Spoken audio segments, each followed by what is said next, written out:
우리는 지금 귀신 들렸다가 온전히 회복된 사람을 보고 있습니다. 이 사람이 지금 예수님과 함께하는 이 모습이 나타납니다. 만일 예수님을 이 사람이 만나지 못했다면 어떻게 살았을까요? 아마 평생 동안 귀신에게 사로잡힌 채 살다가 그렇게 비참하게 죽을 운명이었을 겁니다. 여러분, 한 사람 속에 군대 규모의 수천 개의 귀신이 사는 것은 믿을 수 없지만 현실입니다. 그러나 수천 개의 귀신이 자신의 의지와 관계없는 행동을 하게 했고, 그것은 지극히 당연했을 것입니다. 만일 이 사람이 예수님을 만나지 못했더라면 그는 무섭고 두렵고 불쌍한 인생에서 벗어날 수가 없었을 겁니다. 그러나 예수님은 이 사람에게 찾아오셨고 또 귀신에게 명령을 하셨습니다. 귀신들은 2,000마리 돼지떼에게 들어가 달라는 부탁을 했고, 그리고 그 돼지떼가 몰살했습니다. 이 사람은 온전한 모습으로 회복이 되었습니다. 오늘 18절을 보면 온전히 회복된 이 사람이 예수님과 함께 있기를 간구하는 내용이 나옵니다. 그런데 예수님은 그것을 허락하지 않고 집으로 돌아가라 이렇게 이야기하고 있습니다. 여러분, 왜 집으로 돌아가라고 했을까요? 예수님 곁에 있다면 이 사람은 기적의 산 주인공이잖아요. 예수님의 사역에 큰 도움을 줄 수 있는 그런 사람임이 분명합니다. 아마도 주변 사람들도 이 사람이 예수님과 함께 하기를 그렇게 얘기했을 수도 있고, 또 본인도 예수님과 함께 있기를 원했던 것 같습니다. 그래서 예수님과 함께 있게 해달주세요 이렇게 구했는데 예수님은 집으로 가라고 그럽니다. 아마도 이 사람 속에는 자기를 이렇게 구원해 준 것, 자유케 한 것에 대한 보답을 위해서 그렇게 말한 게 아닌가 생각되어집니다. 그러면 예수님은 왜 이 사람을 집으로 돌아가라고 하셨습니까? 19절을 보면 그 이유가 분명합니다. 집으로 돌아가 주께서 내게 어떻게 큰 일을 행하사 너를 불쌍히 여기신 것을 내 가족에게 알리라 이렇게 말하고 있거든요. 그러니까 왜 집으로 가라고 했습니까? 하나님이 너에게 행한 큰 일을, 그걸 알리라는 겁니다. 큰 일이 뭡니까? 귀신의 결박에서 자유하게 된 그 일을 말하고 있습니다. 왜 이 사람이 집으로 가야 합니까? 자유를 얻은 자만이 자유를 줄 수 있기 때문에 그렇습니다. 결박을 풀 수 있는 자는 자유한 자라는 것이지요. 자신과 같이 결박된 자를 예수님의 권세로 자유하게 하라는 것입니다. 이것이 온전히 회복된 자에게 주어진 사명입니다. 오늘 20절에 보면 주님의 말씀대로 행하는 모습이 나옵니다. 그가 가서 예수께서 자기에게 어떻게 큰 일 행하셨는지를 데가볼리에 전파하니 모든 사람이 놀랍게 여기더라. 정말 놀랍지 않습니까? 이 예수님이 자신에게 행하신 그 엄청난 일을, 그 예수님의 권세로 귀신을 결박한 그 일을 말한 겁니다. 그리고 이 일을 자기 가정과 동네뿐만 아니라 넘어서 데가볼리 전체까지 그 이야기를 직접 전한 거예요. 그랬더니 온 성내에 이 일을 행한 걸 모두가 알게 되었고, 아마도 그 중에는 믿는 자들도 나왔으리라고 생각되어집니다. 이 사람이 다니면서 무슨 말을 했을까요?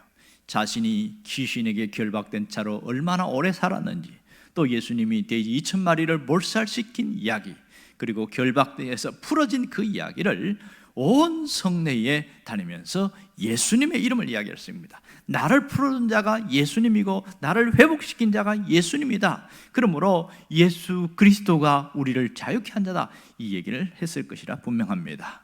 여기서 알 수 있는 놀라운 진리가 있습니다. 그것이 무엇입니까? 회복된 자에게는 주어진 사명이 있다는 것을 깨달아야 합니다.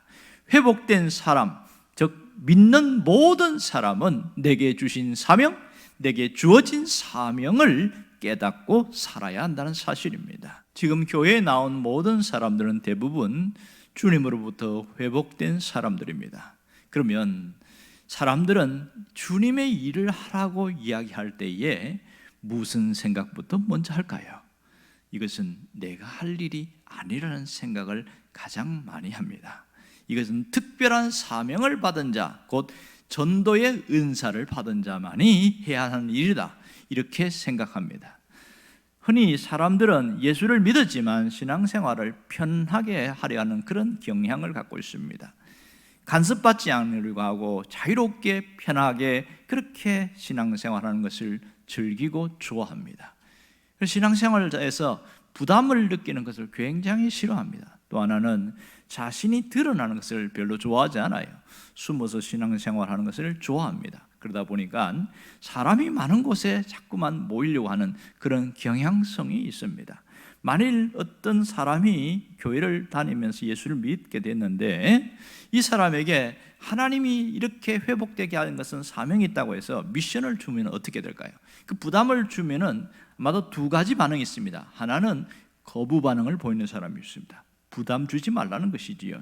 이렇게 부담 주면 나 교회 안 나가겠다는 겁니다. 또 하나는 그것을 그대로 받아들이는 자가 있습니다.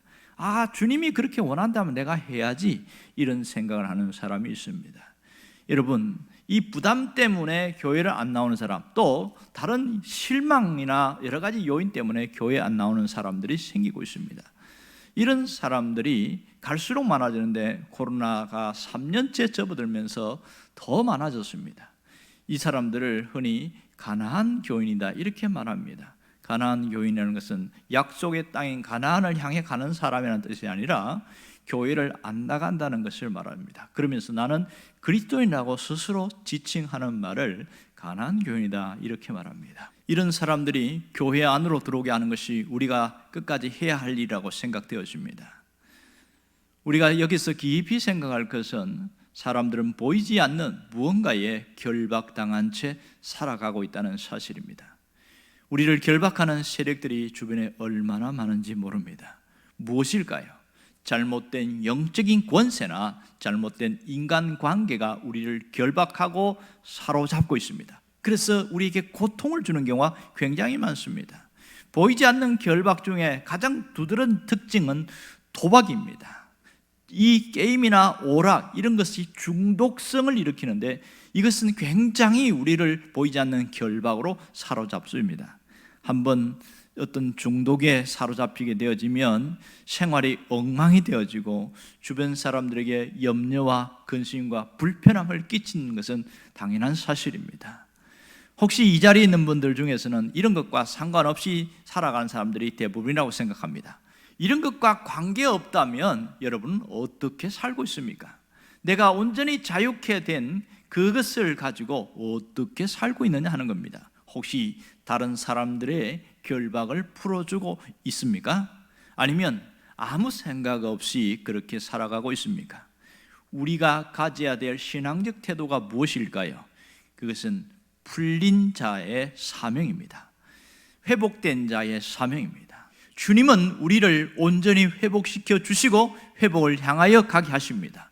그렇다면 우리가 회복된 자로서 주님이 내게 주신 미션, 사명이 있다는 것을 잊지 말아야 합니다. 그것이 무엇입니까? 주변에 풀어주어야 할 자들을 풀어주는 사명입니다. 그것이 결박되었다가 예수님의 권세로 풀어서 자유케 된 자의 사명입니다. 그것이 나의 사명입니다. 이것을 사명으로 알고 살아가는 사람은 사는 것이 달라지게 되겠지요. 누가 풀어줄 수 있습니까? 온전히 자유케 된 자입니다. 결박을 당한 자는 풀 수 없지만 자유한 자는 온전히 자유케 할 수 있다는 겁니다. 어디에서부터 이런 일을 시작해야 합니까? 가정입니다.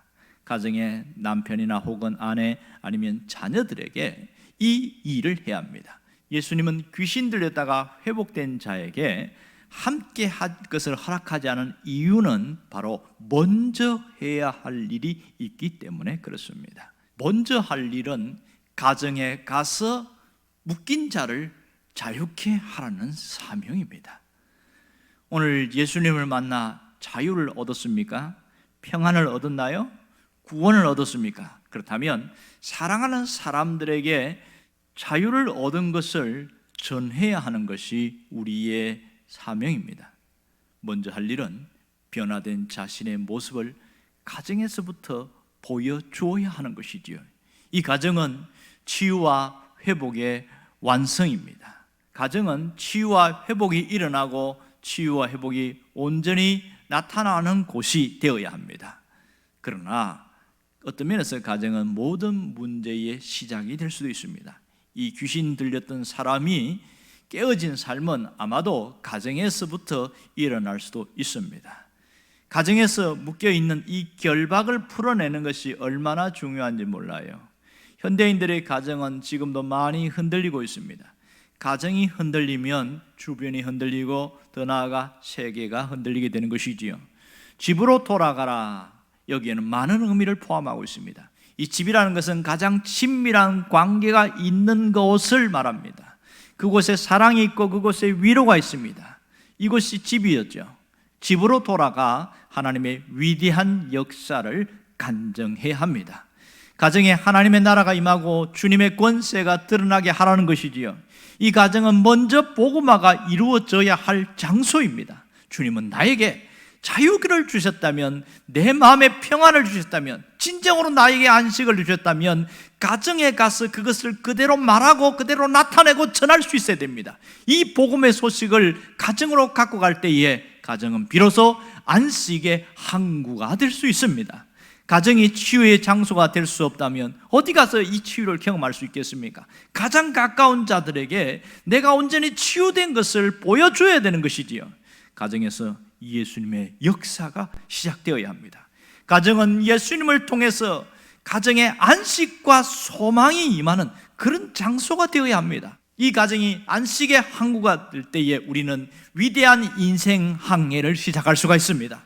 가정은 빛이 드러나는 아름다운 항구입니다. 또 하나는 이웃세계로 가야 합니다. 세상으로 나아가는 것이지요. 주변에 보면 많이 망가진 사람, 무언가에 사로잡혀 사는 사람들이 있습니다. 보이지 않는 쇠사슬에 매여 사는 사람들이 있다는 것이지요. 그 쇠사슬을 끊어주실 분은 오직 예수 그리스도밖에 없습니다. 예수 그리스도의 통치가 임할수록 마귀의 활동은 위축되어집니다. 누가 이 일을 합니까? 나를 통하여 주님은 하기를 원하십니다. 가서 말을 하라는 것이지요. 그런데 우리는 말하지 않으려고 합니다. 왜 그렇습니까? 어떤 선입견, 편견이 있어요. 사람에 대한 선입견, 그 편견을 버리고 갈 수 있기를 바랍니다. 주님께서 감동을 주시면 가는 것이, 그것이 내 사명인 거죠. 내가 침묵한다면 어떻게 될까요? 계속 불행과 고통 속에서 그 사람은 벗어나지 못할 것입니다. 여러분, 유명한 그런 구호가 있는 거 기억나시지요? 나 한 사람 입을 열면 모든 사람 천국 가고 나 한 사람 침묵하면 모든 사람 지옥 간다. 전도할 때 쓰는 구호입니다만은 지금도 주님은 오늘 이 말씀을 하고 있는지 모릅니다. 내가 침묵할 때 저 사람이 지옥 갈 수 있다는 사실이지요. 분명한 것은 우리는 자유한 자입니다. 자유한 자는 돌아가 예수님의 권세로 결박을 풀어 주어야 합니다. 오늘 우리가 삶의 현장으로 나가서 모든 결박을 끊어내는 자가 되기를 원합니다. 예수님은 결박을 풀어주기 위하여 이 땅에 오셨어요. 예수님이 나와 함께하면 우리도 결박이 풀릴 뿐만 아니라 결박을 풀어줄 수 있는 자로 살아갈 수 있는 겁니다. 여러분, 먼저 내 자신에 묶여있는 결박이 완전히 풀려야 됩니다. 우리를 묶고 있는 줄은 끊어버려야 합니다. 우리를 묶고 있는 그 줄을 끊어내지 못하면 한 발자국도 나가지 못한다는 사실을 기억해야 합니다. 이런 유명한 이야기가 있어요. 어떤 어두운 밤에 갑자기 구조 신고가 들어옵니다. 그래서 이 구조대원들이 급하게 보트를 준비하고 구조 장비와 응급약품 다 실어가지고 보트에 타고 막 출발했어요. 굉음을 내면서 확 엔진이 돌기 시작하는데 이 보트가 안 나가는 거예요. 아니, 무슨 일이 있나? 아무리 봐도 문제가 없는 거예요. 엔진은 소리는 요란할 뿐 한 발자국도 나가지 못하는 겁니다. 왜 그랬는가? 원인을 봤더니 묶여있는 줄을 풀지 않았던 것이지요. 묶여있는 줄, 이거를 풀지 않으니까 아무리 다 갖추어져도 한 발자국도 못 나갔습니다. 우리도 마찬가지입니다. 우리를 묶고 있는 줄을 끊어버려야 합니다. 우리를 결박하고 있는 모든 권세를 끊어버려야 됩니다. 악한 영을 내쳐버리고 온전히 자유한 자로 살아가야 됩니다. 우리를 묶고 있는 이 과거의 악습, 과거의 상처를 온전히 끊어내려고 해야 합니다. 우리를 결박하고 있는 죄의식을 다 끊어버리십시오. 그래서 교회가 필요한 것이죠. 교회는 묶여있는 자를 풀어주는 하나님의 안식처입니다. 교회가 무엇입니까? 예수님을 나의 구원자, 나의 주인으로 신앙 고백하는 공동체가 교회입니다. 그러므로 나 한 사람이 교회라는 인식이 있어야 됩니다. 내가 교회요, 교회의 구성원이라는 그런 분명한 인식을 가져야 합니다. 그러면 무슨 이야기를 나가서 해야 합니까? 나의 이야기를 하는 거죠. 내 삶의 이야기, 내가 체험한 이야기, 내가 만난 예수님 이야기를 하시기 바랍니다. 여러분, 맛집에 가면 맛있는 음식을 먹게 되면 친한 사람에게 이 음식이 너무 맛있다고 추천하잖아요. 또 재밌게 영화를 본 사람들은 영화 너무 재밌다고 추천을 합니다. 큰 감동을 준 책이 있으면 친한 사람들에게 이 책 한번 읽어보라고 추천을 합니다. 사람은 자신이 받은 감동과 긍정적인 충격을 주변 사람들에게 나누게 되어 있습니다. 그런데 내가 예수 믿고 너무 좋아졌는데 침묵하고 있다면 정말로 안타까운 일입니다. 분명히 우리가 기억해야 됩니다. 내가 가면 부러집니다.